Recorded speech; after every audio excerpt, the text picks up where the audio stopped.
we're going to go through how to sign kids up for tournaments. We're going to go through it, a real sign up. I'm going to sign my own kids, Rhiannon and Cece, up for an upcoming ZAT tournament.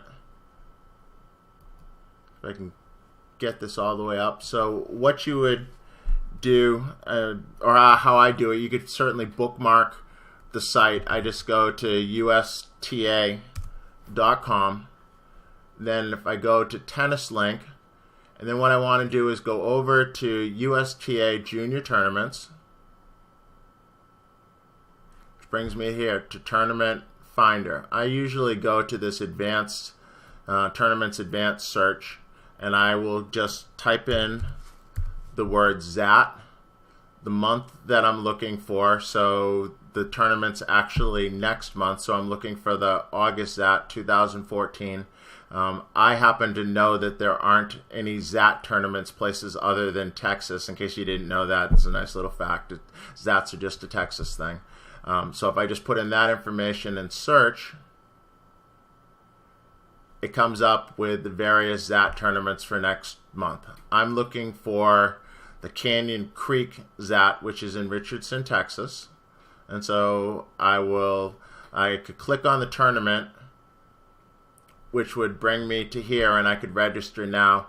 If you didn't happen to see, and let me hit the back button, there is also a register now right here on the screen. So I could just click here for register now, because I know that I want to set the kids up. Brings me to the same place. Click on register now again. It brings up the tournament ID. At this point in time, you just need to have your kid's USTA card handy.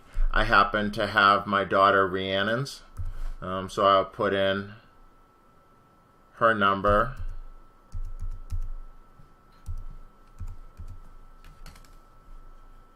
Hit continue.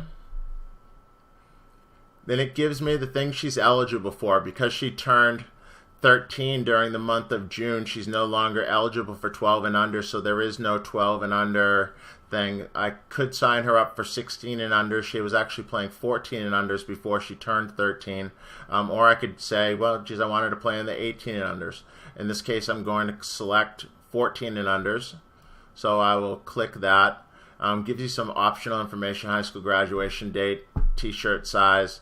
A lot of tournaments, or most tournaments, no longer give out t-shirts, but just in case, I'm going to put in adult small, and it makes you put in some kind of a phone number and an email. You'll see later, or it says down here, please do not share email with tournament director. I would always click that. Share your email. It's the easiest way for tournament directors to try to reach you. Being a tournament director myself, it just makes it, I found it really useful. You can see it had an autofill option because I've used this before, so it remembered my information.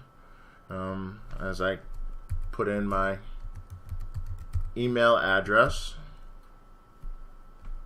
and it autofilled part of it. Click continue. And so now it has this in the cart. So it has Rhiannon Evans signed up for the Canyon Creek ZAT, the dates, what event she signed up for, tournament, or her t-shirt size. And so I could now take, and I could enter Rhiannon in another tournament. So if you wanted to do multiple tournaments, you could do it all in one pass. Or in this case, I actually want to register another tournament, another player for this tournament. So I'm also going to enter my daughter Cece. So I take Cece's card and enter her USTA number again.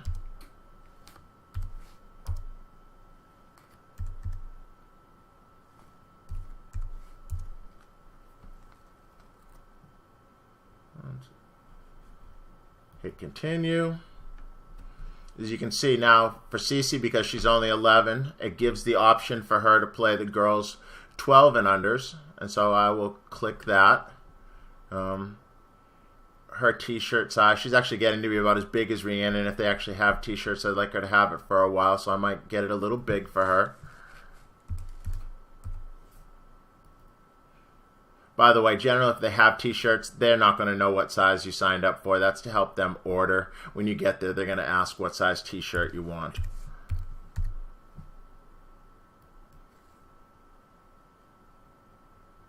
As that information, click continue. Okay, so now I have everything I want. I could continue to add players. I could sign them up for other tournaments, or I could proceed to checkout, which I'm going to do. So it tells pay by credit card, or you have the option of an e-check from your bank account, the grand total. So I'm going to go through and enter the name on the card.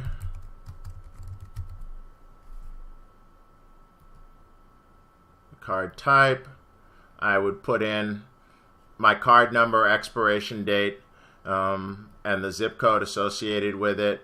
And then I would hit the enter. Not going to put my own card number in right now, but you get what you do. It will then, once you're done and you place the order, it will send you a confirmation email, which tells you, gives you all of the information, and also gives you a link as to where you would need to go if you wanted to withdraw. And it's just that simple. If you have any questions, give us a call, or if you're not in our program and you're just looking at this as a way to learn, call your coach. Most coaches have done this or helped people do it in the past, and it's pretty simple to do if you just follow along with what we did. That's all we got.